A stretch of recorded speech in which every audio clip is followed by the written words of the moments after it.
Hey friends, it's Missy again. Thanks so much for stopping by today. I have a new layout to share for the Paige Evans design team, and I decided to dig into my stash of Paige Evans collections, and I pulled out the Whimsical collection. I haven't used this one in a few years, and the colors just spoke to me.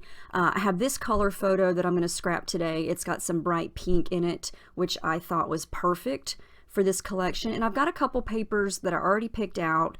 I really want to use this purple ombre paper as my background. I think it is gorgeous, and it's going to match all of these colors very nicely. So I'm going to start with this as my background, and this purple paper is paper number 8, and then I'm going to cut up some hexagons. All these colors just, I can't pick a favorite. They all look so good together. I'm going to cut some of these out. This is paper number 5.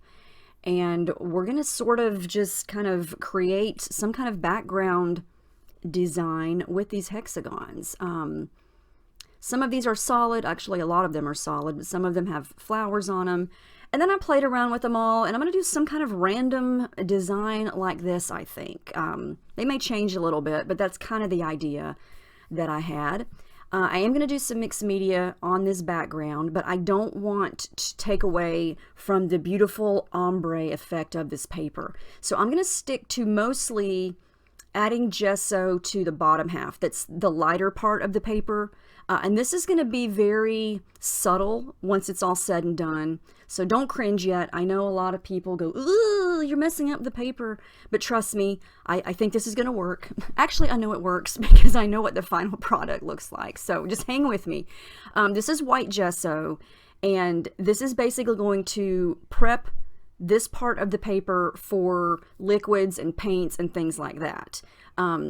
It dries pretty fast, so as soon as I dab it on, I'm using my silicone brush there to scrape it and smudge it. I'm using my fingers a little bit too, because this is going to be subtle. A lot of this is going to be covered up with those hexagons, so you're not even going to be able to see a lot of where this gesso is, but I'm staying away from the dark part. I'm going to do something else up there, but I'm still trying to keep the effect of what this background paper is. But I just always like to jazz things up by adding some more to it.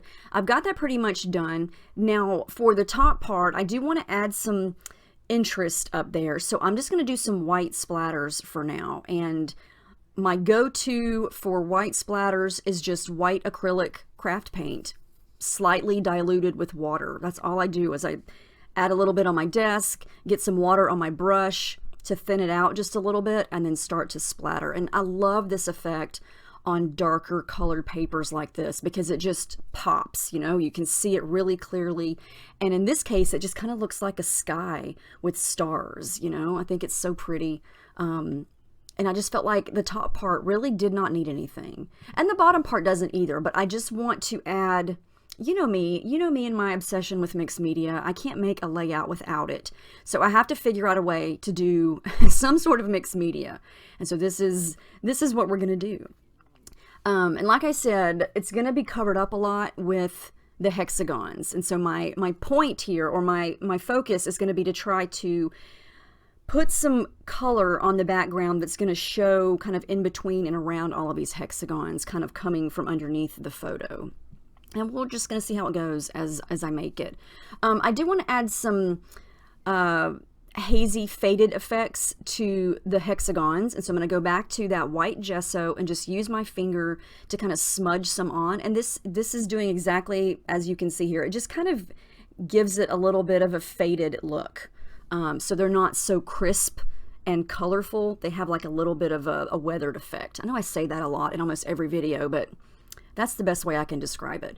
So we're going to come in with some shimmers. I love my shimmers. I've got a couple of paints here in the pots that I'm going to mix and match. The first color there is a more of a purple color, and it's a creamies, and it's called Purple Peony. And then this next one here is more of a bold pink color, and it's called Pip Pip Cherry-O. And it is gorgeous, and you'll be able to see how shimmery it is once it's dry. But I want this area of paint to be deliberate. I want this to be directly underneath the photo, kind of coming down. because I want to pick up some more of the pink. And I kind of went back and forth on what color I wanted to do on the background, since we've got all this purple, and then we've Sorry, could you say that again? I'm having trouble hearing you. Okay, my watch just decided to chime in on my video. Why did it do that? Sorry, Siri, I'm not talking to you. Wow, that was random. Sorry about that. What? I lost my train of thought. I was trying to figure out what color, because I've got greens, blues, yellows, pinks, you know, all the colors, and I didn't want it to clash too much with the purple. And so I thought pink would go well, since there's pink in the photo, and I didn't want to, you know, get too many colors on the background. So I just kind of basically picked one, in a sense. So we're mixing some pink and purple here. It's mostly going to be pink, though. You can see there, I'm trying to match her shirt. I am going to add a tiny bit of orange. Not a lot. It's going to be pretty subtle. This is also a Shimmers. It's a colorings called Peachy Keen, and it's a really nice orange, and I think it goes really well with pink. And so I'm going to have it to where there's just a couple of little areas of orange, and it's going to make sense, like I said, later when all of the hexagons are back on. So we're just going to keep adding. I'm going to use my brush. I'm going to, you know, tilt the paper this way and that, and kind of let it run and blend. And this is why I add the gesso. This is why I add the gesso, because I love to have time to move the color around, dab it up if I change my mind. Otherwise, it's going to just soak right through the paper, because, you know, this is not specialty paper as far as mixed media goes. This is just regular pattern paper. And so anything that's wet that goes on top of it is going to soak right through. So the gesso kind of acts as a barrier, and it allows the paint to kind of run and blend for a while. And then it eventually does dry, and you can see what it looks like there. You can see the shimmer. I think that's so pretty. It's so glittery and shiny. I love it. All right, so I did take a picture earlier of all the hexagons and where I put those, so I would remember where to put them. So I'm going to kind of reassemble the page and see what it looks like up to this point, and see if I need to add more color down at the bottom, or if it has the effect that I was going for. Because I do want some of it to be visible, and then I also want it to be kind of showing in between the cracks of the hexagons. So we'll see what we've got here, and then continue to add if need be. But I love that. I already love how this is looking. I just love working with all of the colors.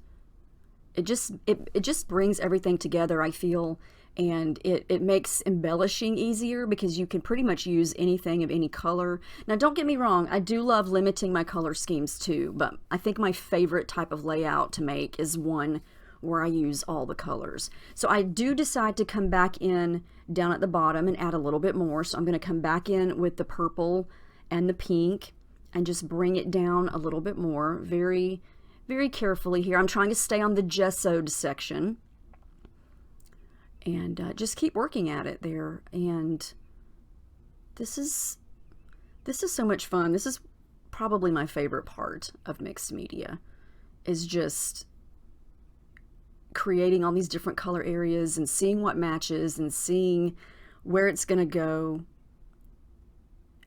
and how it looks when it's all said and done. You know, if you create your own background like this, it's going to be unique, and it's going to be different every time you do it.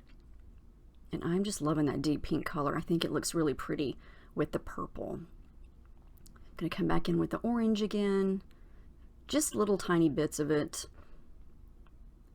because I felt like if I used green and yellow and, you know, all of those colors, it would just be too much. It would be overkill. So I like to limit things so it's not too distracting from other things, if that makes sense. I don't want it to be so colorful and so busy that you lose sight of the photo, or you lose sight of the background, or, you know, I want everything to kind of stand out, and I try to do my best to achieve that effect. I'm going to go ahead and start to glue down the hexagons. I debated about whether to use adhesive foam to pop all of those up, but then I decided that I wanted to do some machine stitching through those, and so I just glued those flat down to the background. And I'm using Scotch Tacky Glue. That's my go-to glue. It does not come in that bottle. It comes in its own bottle, and then I put it inside of this fine liner bottle that I have used for a long time. That's why it's looking so rough. So I wanted to make sure that there was still some dimension on the background. I did not use my edge distressor on these hexagons, but I did kind of bend them and kind of make them a little bit not uneven, but I wanted to make sure the edges kind of could pop up off the page. So I made sure not to glue them down completely around the edges. I'm just adding a little bit of glue in the middle. So in the end, you know, all the edges of the hexagons can kind of lift up off the page to create a little bit of that 3D effect. All right, so we're going to add some more splatters before I glue the photo down or anything like that. I felt like the orange looked good, so I wanted to come back in with just a little bit more of the splatters, and I wanted to keep them very subtle. I didn't want there to be too much. I'm going to come back in with more white now that the hexagons are down, because I wanted some of the white splatters to be on top of the hexagons as well as the background. Same technique, same thing as earlier, just the watered down paint. And if you want to get bigger splatters, hold the brush up high like you just saw me do, and then use your fingers to kind of squeeze and squeeze down to the end of the bristles, and you'll get this nice big blob. And another thing that I've learned about the white is if you want it to be more subtle, you know, you want to dab it up right quick, but if you want it to be that crisp, bold white, just let it dry. So you can get different effects depending on how quick you kind of dab it up or how long you let it just sit and do its thing. And I found that that's pretty much true with any color, especially if you use gesso. If you don't use gesso, it's going to just soak right through it off the bat, and that's what it's going to look like.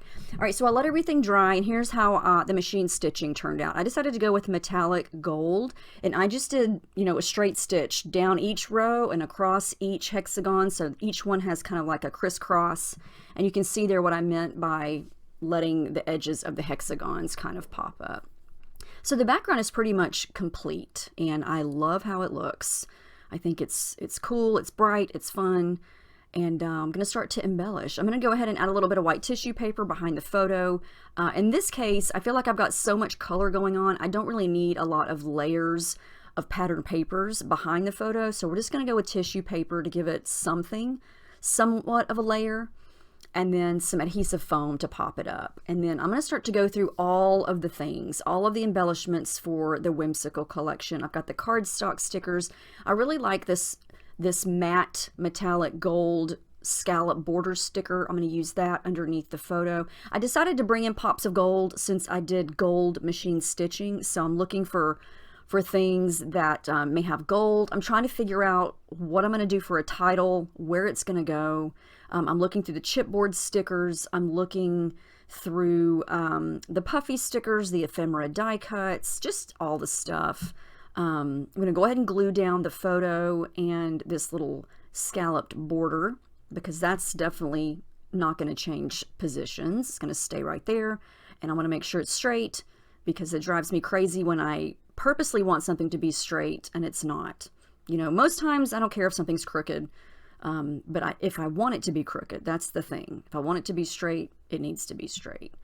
Oh yeah, I forgot this collection has rub-ons. I was so excited to find the rub-ons because I think it's been forever since we've had some rub-ons, and so we're going to use some. There's several little sentiments on here, and I'm going to use those in a couple spots around the hexagons, and I'm going to just cut those out and then rub them on. It just makes it a lot easier for placement purposes, so I don't have the whole big sheet stuck there.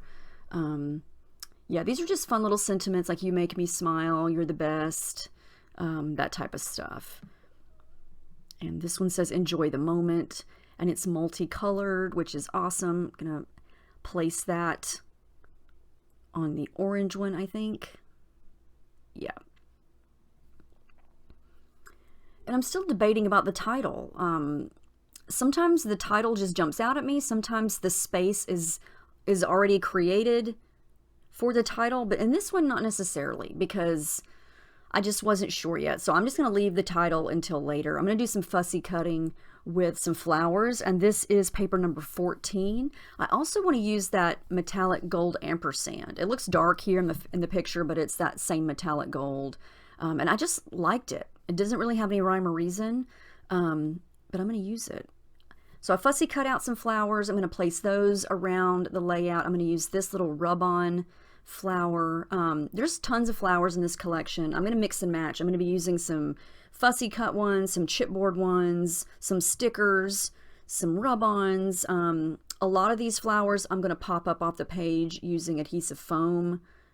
And I'm trying to mix and match the colors around. A lot of times I will try to embellish tone on tone, which means I'll add something pink to just the pink section or yellow just to the yellow section. But in this case, I'm going to scatter the colors around. So I've got like to the left of the photo, I've got that orange flower on green, yellow, and pink. And then I've got the pink flower over to the right, and there's no pink over there. So I'm trying to scatter everything around on this particular page, and popping up flowers to create texture and some interest and dimension. There is a sticker book right here that I'm pulling from. It's got a lot of small flowers that I'm going to use too in a couple of spots.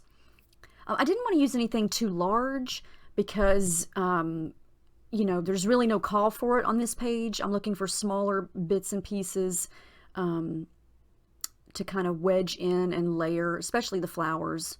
And this is a great collection for that because there's all different sizes of flowers. And I'm liking how this is looking. I was thinking about trying to figure out a way to make that ampersand work in a title situation, but I wind up just using it because I like the way it looks. And I wind up using some smaller bits for a title. It's so interesting how some layouts I start with a title, and then how some layouts, it's the very last thing that I try to figure out, and it takes me the longest to figure out a place to put it. Every layout's different. Anyway, here's what I've got so far. I'm really liking it. You can see the rub-ons that I put on there, the different flowers, the shiny background. I'm going to glue down that ampersand because I just like it. It's going there. And then we have our thread because, yeah, I almost forgot the thread. I did all this gluing and thought, am I going to use thread? Is this going to be a random layout where I don't use thread? And then I laughed and said, ha ha, very funny. No, you know you're going to use thread. So that's what we're doing. I'm going to go with blue since I don't have a lot of blue on the layout. And so we're going to go with blue down at the bottom underneath that orange chipboard flower, and then here to the left of the photo underneath this orange fussy cut flower. And I like the pops of color, and I know it's hard to see here on the bright lights, but in the close-ups you can definitely see it, and it creates a nice pop of color as well as some fun texture. So those are the only two spots I'm going to add the blue, but I wanted to add some thread coming from underneath the photo, but not blue, because I felt like, okay, I've got enough blue. I didn't really have a purple that matched the background, so I went with this deep dark pink as kind of a take on the mixed media. So it would kind of blend in, but it would also kind of just add some interest in that section. And then here's what I decided to do with some of the title. I pulled out this sheet. I was looking at the 12 by 12 of this and it was just too big. So I found it in the 6 by 6 paper pad, and there's so many little sentiments there to choose from. But I went with that one that says "Can't Get Enough." It's white with orange writing, and I thought that was perfect to add with a little bit of white background there. Since everything's so colorful, the white helps that sentiment stand out. And I liked the "Can't Get Enough." I thought that was cute. So I'm going to layer that kind of underneath that pink little banner piece there that says "Loving This." And I wanted to layer it on top of the photo, but I didn't want to put it too high on the photo. I didn't want to crowd the faces in the photo, so I kind of layered it down in the lower corner. And I also didn't want to cover up that blue hexagon because I felt like that pop of blue was needed right there in that area. So I wanted to make sure the title wasn't too large to where it covered that up. But the more I looked at it, the more I thought, I still need something else over here underneath the photo toward the right. And so I pulled out the little mini foam thickers. There's a side of these thickers that are rainbow, and then the back side are these here. And they're kind of this light, soft pink pearl color.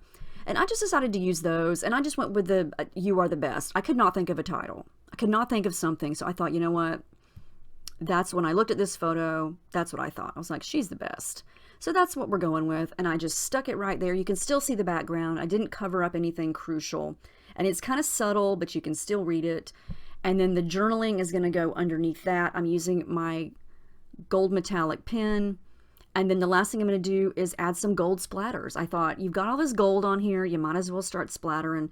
So I'm using the, it's the Jen Hadfield Gold Glitter Spray, which is basically Heidi Swapp Gold Color Shine. And I'm still using very sparingly. But anyway, that's the final layout. I love how this turned out. I'm obsessed with all of these colors. This background just spoke to me, and I love it. And yeah, this was so much fun to make.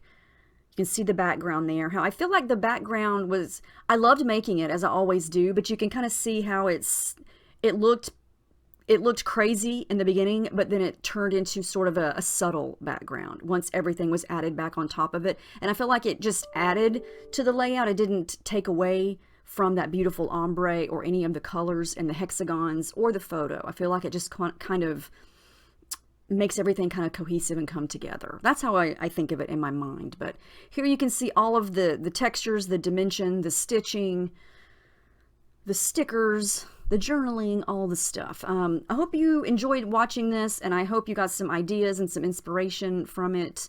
Let me know if you have any questions. I'll link what I can down below. I don't know if this collection's still available since it's a couple years old. I'll try to find it. But anyway, thanks for watching, and I'll see you next time.